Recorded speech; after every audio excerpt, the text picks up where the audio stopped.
청도사주입니다. 어려워요. 다 힘내세요. 다 그러시고, 우리가 집안에 두면 안 되는 물건, 또 집안에 안 좋은 물건, 거실, 주방, 안방, 공부방 이렇게 분류해서 말씀을 드릴게요. 현관에 딱 들어가면요, 우리가 어느 집이나 안 죽은 사람 없고 뭐 새로 난 집이나 다 만지고 다루잖아요. 그 동법이 있어요, 진짜로. 그러니까 우리가 현관에 딱 들어갔을 때, 현관부터 봐드리면 신발 있죠. 신발이 제일 중요해요. 막 우리가 딱 신을 벗고 들어갔는데 신발이 막 여기저기 있으면 짜증나잖아요.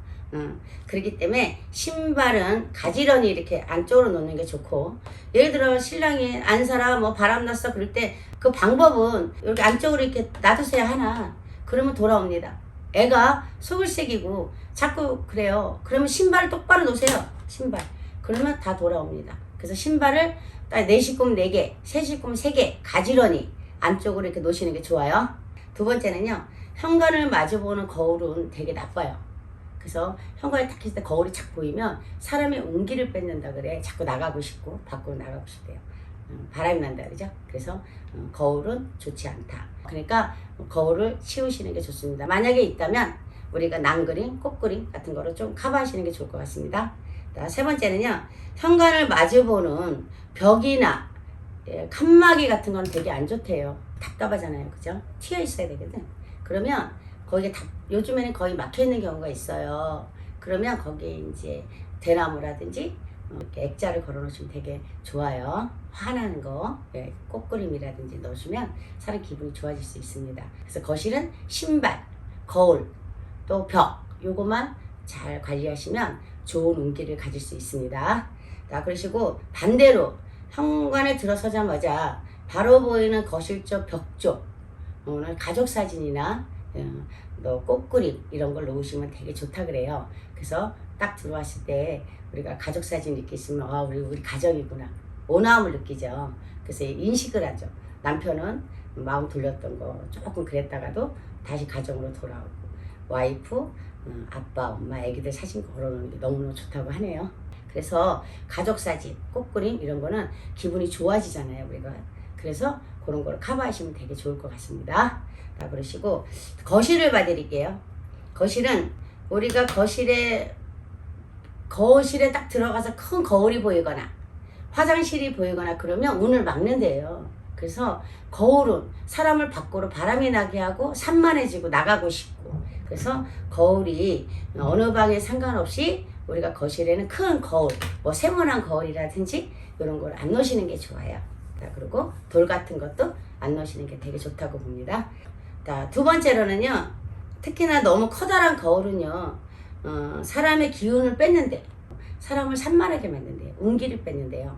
그래서 큰 거울은 가족의 화합을 방해하고 또 불화를 만들 수 있다. 그래서 좀 떼어나시는 게 좋은데, 우리가 큰 거울을 아파트에 보면 우리가 거울을 이렇게 옵션으로 넣어놓죠. 그럴 때는 그 거울에 뭐 이렇게 예쁘게 치장하거나 생화 같은 거 이런 거를 예쁘게 장식하시면 가족들이 화합이 된다고 하네요. 또 건강상으로도 좋고, 그래서 거실을 좀 깔끔하시는 게 좋아요. 세 번째는 시든꽃, 우리가 식물 같은 거 운이 나갈 수 있다 그래요. 그래서 운이 나갈 수 있는 운이, 예를 들어서 뭐 우리가 아까우니까 꽃 생활에서 금방 시들면 스프레이 막 뿌려갖고 걸어놓잖아요. 또 예를 들어서 뭐 박쥐 같은 거, 예를 들어서 살아있는 동물 같은 거 술 담아놓잖아요. 그런 거는 사람이 운을 받고 건강이 나빠져요. 그래서 그런 거는 시든꽃 이런 거는 다 치우시는 게 좋습니다. 그리고 네 번째는요, 우리가 거실에 이렇게 딱 들어가서 이렇게 우리가 유리창이 있잖아요. 그러면 우리가 검은 커튼 같은 거 있죠. 그런 거는 사람의 건강을 해친다 그래요. 햇볕이 우리가 받아야 되잖아요. 그래서 햇볕 같은 거 차단시키고 건강이 아주 나빠져요. 그래서 까만 커튼은 어쩔 수 없이 뭐 밤에 일하시고 낮에 주무시는 분은 뭐 작은 방에 이렇게 놓을 수는 있겠지만, 거실에는 까만 커튼 그런 거는 절대 안 하시는 게 좋아요. 그리고 화려한, 우리가 이렇게 화려한 그런 커튼 있죠. 그런 거는 지출을 많이 하게 한대요. 산만해진대요. 그래서 화려한 커튼을 안 하시는 게 좋고, 은은한 아이보리, 뭐 흰 색깔이라든지 아이보리라든지 그냥 안정될 수 있는 그런 커튼을 하시는 게 아주 좋습니다. 그래야 부부 금실도 좋아지고 가족도 화합되고, 그래서 그렇게 커튼 그렇게 하시는 게 좋고, 거실은 깔끔하게 그냥 넓어 보이고 깔끔하게 해주시는 게 되게 좋아요. 막 산만하고 그러면 짜증나잖아. 우리도 이렇게 일하다가 집에 들어가면 짜증나거든. 그래서 웬만하면 깔끔하게 정리하셔가지고 그냥 뻥 뚫리게 이렇게 해주시면 참 좋을 것 같습니다. 자, 그러시고 재물을 원하신다면 동남쪽에 붉은 소품이 아주 좋대요. 거실에 동남쪽 붉은 소품. 자, 동북쪽으로는 우리는 꽃그림, 동북쪽 꽃그림이 아주 좋다고 해요. 그러니까 예를 들어서 동남쪽에 우리가 붉은 소품, 또 북동쪽에 우리가 꽃그림 같은 걸 놓으시면 아주 재물이 황성하게 된다고, 자손이 잘 된다고 합니다. 그래서 이렇게 가꾸셔갖고 가정 항상 행복하세요. 자, 주방을 봐드릴게요. 주방. 주방은 우리가 주방은 깨끗해야 돼요. 막 지저분하게 너덜하게 있으면 안 되고 그냥 깔끔하게. 근데 주방에 칼 있죠. 칼은 사람을 불안하게 만들어요. 그래서 우리가 칼은 예쁜 칼이든 뭐 요즘에 잘 나오잖아요. 그래도 좀 안에 이렇게 안 보이는 곳에 넣으시면 좋아요. 칼이 밖으로 나와 있고 세워져 있고 막 이러면 우리가 다칠 수도 있잖아요. 불안하잖아요. 다치면 돈이 나가잖아요. 그래서 우리가 칼은 근심이 늘어나고 지출이 생길 수 있답니다. 그래서 칼은 이렇게 세워놓고 이렇게 이렇게 세워놓는 것보다 안에 서랍쪽으로 이렇게 가둬놓는 게 좋다고 해요. 그래요. 그래서 칼은 잘 관리하시는 게 좋고, 두 번째는 전자제품들 있잖아요. 우리가 수도랑 좀 떨어져 있는 게 좋고, 전기니까. 근데 따닥따닥 붙어 있잖아요. 그러면 우리가 불을 날 수도 있고 좀 답답할 수가 있어요. 근데 전기 코드는 항상 꼭 뽑아 놓는 게 좋거든요. 우리가 요즘에 막 이렇게 스위치로 막 저기 하잖아요. 이렇게 닫아놓고 그런 것보다 코드는 항상 뽑아서, 그리고 전자제품은 따로따로 떨어놓는 게 아주 좋다고 하네요. 그래서 불날 수도 있고 하니까 전자제품 쓰시면 항상 코드 꼽아 놓으세요. 세 번째는 우리가 요즘에는 막 돌 같은 거 대리석으로 유리 같은 테이블 같은 거 막 돌로 막 해놓잖아요. 근데 그게 운기가 찬 기운이 있기 때문에 사람이 냉정해지고 불안해지고 그런데요. 그래서 그런 경우는 우리가 테이블복 이렇게 예쁘게 하거나 중간에 꽃을 넣거나, 그래서 그렇게 하니까 돌 같은 거, 그리고 요즘 잘 우리가 보면 테이블도 막 비싼 거 막 좋은 거 놓지만 그게 좋은 게 아니에요. 그래서 사람이 화합하는데 조금 불신이 생기거나 그럴 수 있대요. 그래서 우리가 대리석 같은 거, 예를 들어서 돌 같은 거, 이런 거 테이블 위에 식탁 같은 거는 조금 아늑하게 식탁포를 씌우시고 그렇게 하시면 되게 좋아요. 덮개 같은 거, 그러면 가족이 화합하고 장식품으로도 되게 좋다고 하거든요. 그냥 그렇게 하시면 좋을 것 같습니다. 이제 침실 쪽을 봐드릴게요. 안방은요, 부부가 은은하게 같이 이렇게 자야 되잖아요. 그래서 거실과 주방과는 달리 조금 약간 어둡고 좀 은은한 것이 좋습니다. 첫 번째로 창문이 너무 커서 우리가 햇볕이 많이 들어올 때가 있잖아요. 약간 어둡게 해주는 게 좋아요. 그리고 커튼으로 약간 어두운, 너무 까만 거 말고 어두운 거, 잔잔한 커튼으로 하시는 게 좋습니다. 두 번째는요, 커튼 침대 커버 너무 화려하면 안 된대요. 침대 커버가 너무 예를 들어서 우리 커튼이 너무 어두우면 침대 커버를 약간 화려할 수도 있어. 그 대신 뭐 밑에 바닥을 좀 은은하게 해준다든지 주위를 좀 안정되게 해주시고, 그리고 뭐 화려한 걸 원하시면 침실 뭐 이불 같은 걸 조금 화려하게 하실 수도 있어요. 뭐 베개나. 하지만 뭐 대부분 보면 침실은 조금 은은하게 해서 부부가 화합이 되고 주칠도 맞고 뭐 불화가 방지된다고 해요.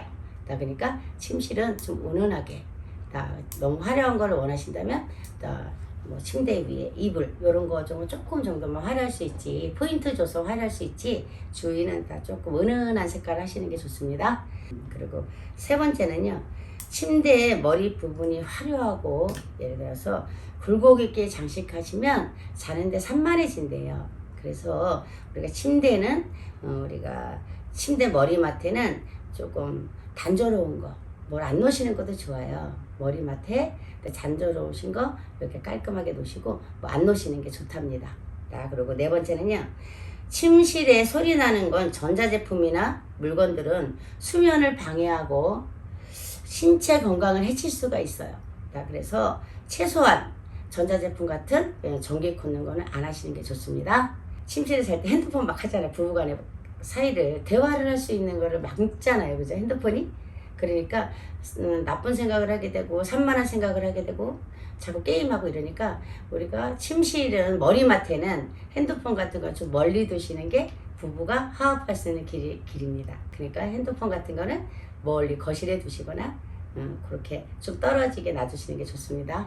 그리고 자, 다섯 번째, 이게 제일 중요한데요. 이거는 이제 부부가 같이 이렇게 잠을 자잖아요. 침대에서 문 쪽으로 이렇게 침대를 보면 우리가 대부분 남자가 안쪽으로 자, 벽 쪽으로 자고 여자가 대부분 입구에 자요. 근데 그러지 마시고 우리가 남편의 문을 열고 딱 들어오면 침대 안쪽은 와이프가 또 입구는 남편이 자는 게 좋아요. 왜냐면 와이프가 막 소리 나고 막 밤에 자다 그럴 수 있잖아. 근데 보호하는 입장에서 남편이 지켜주는 입장에서 와이프가 오래 잘 수 있고 편안할 수가 있어요. 그래서 들어가서 침대에 우리가 딱 안방에 들어가서 침대는 바로 남편이 자고 안쪽은 와이프가 자야 남편이 와이프를 지켜주는 그런 생각이 있다 그래요. 그래서 우리가 보호해주는, 그래서 부부 금슬이 좋아지는, 그러니 그렇게 해야 우리가 부부의 이별도 막는다고 합니다. 그러니 우리가 침대에 주무실 때 제일 중요한 건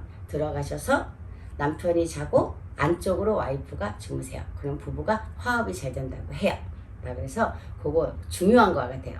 그거를 잘 지키서 살면 부부가 백년을 웃음꽃이 만발할 것 같습니다. 그러시고 다섯 번째는요. 화장실 방향으로 머리를 두고 자면 잠자리가 불안하고 잠을 청하지 못하거나 부부간의 궁합이 느슨해지거나 화장실과는 머리를 반대로 이렇게 주무시는 게 되게 좋아요. 그래서 주무실 때 화장실, 우리가 침대 배치하실 때 화장실하고는 반대로 이렇게 주무시는 게 부부 화합에는 너무 좋습니다. 부부가 화합이 잘 돼야 되잖아요. 그죠? 그러니까 우리가 안방에는 이렇게 아늑하게 부부만의 공간이니 이렇게 하시면 좋을 것 같습니다. 아이들 공부방에 대해서 말씀드릴게요. 우리가 공부방에 화려한 책상은요 애를 불안하게 만든다고 하네요. 그래서 아이들은 집중력을 방해하고 또 딴 생각을 하게 만들어요. 그래서 화려한 꽃무늬 책상보다는 단조로운 나무, 그래서 우리가 컴퓨터, TV, 노트북 이런 거는 공부방에 놓으면 안 돼요. 따로 분류해서 놓을 수 있는 공간과 공부방은 공부만 할 수 있는 그런 집중을 할 수 있는 그런 자리를 마련하는 게 좋다고 그럽니다. 돌 같은 책상 이런 거는 차가운 기로 아기를 나쁘게 한대요. 그래서 우리가 책상은 차분하게 우리가 책상 나무로 된 책상에 최고라고 해요. 그래서 집중력 떨어지지 않게 화려한 것보다는 단조로운 게 좋습니다. 그리고 텔레비, TV, 노트북, 잡지 이런 거는 피해 주시는 게 좋습니다. 그리고 두 번째는요. 책상의 위치는요. 북쪽이 제일 좋아요. 북쪽이 제일 좋은데 만약에 그렇지 못할 경우는 우리가 책상에 앉았을 때 문과 등을 지고 있으면 안 된대요. 왜 등을 지면 애가 불안해하고 숨기려고 하고 벽이 생긴대. 그래서 옆으로 부모가 이렇게 봤을 때 애들이 봐도 되겠다 이런 마음. 근데 우리가 등을 딱 지고 공부를 하다 보면 누가 날 쳐다보나? 이런 불안감. 그래서 숨기려고 자꾸 감추려고 하는 마음이 생긴다고 합니다. 그래서 책상은 북쪽이 제일 좋지만 그렇지 못할 때는 창문 옆을 두고 햇빛이 들어오게 해주고 문도 옆에서 이렇게 올 수 있게끔 그렇게 해주면 부모와의 벽이 안 생긴대요. 그렇게 해서 책상 위치는 그렇게 해주면 좋습니다. 세 번째는요. 아이들이 공부에만 집중할 수 있도록 눈에 띄거나 관심 가지실 만한 것들은 최대한 숨겨야 돼요. 애들이 책상에서 신경 쓰이고 하는 거는 책상에서 조금 애기 공부방에서는 좀 띄워놓는 게 좋고, 우리가 부모님들이 자식들이 부모 바라는 만큼 잘 안 돼요. 근데 그 나이에 자기 열심히 하려고 하는 경우도 있거든요. 밀어주고 땡겨주고 믿어주고 그러면 최대한 대화를 많이 하시면 자식과도 화합이 될 것 같습니다. 내 가정이 편안해야 자식도 불안하지 않아요. 그래서 인권 형성에 좋을 것 같아요. 그래서 애기 공부방은 단조롭게 깔끔하게, 또 문과 머리를 뒤로 두면 안 된다. 또 햇볕을 차단하면 안 된다. 그래서 TV, 뭐 핸드폰 이런 거는 조금 자제해서 어려서부터 그렇게 하시는 게 좋을 것 같습니다. 어머니도 고생 많이 하시고요. 감사합니다.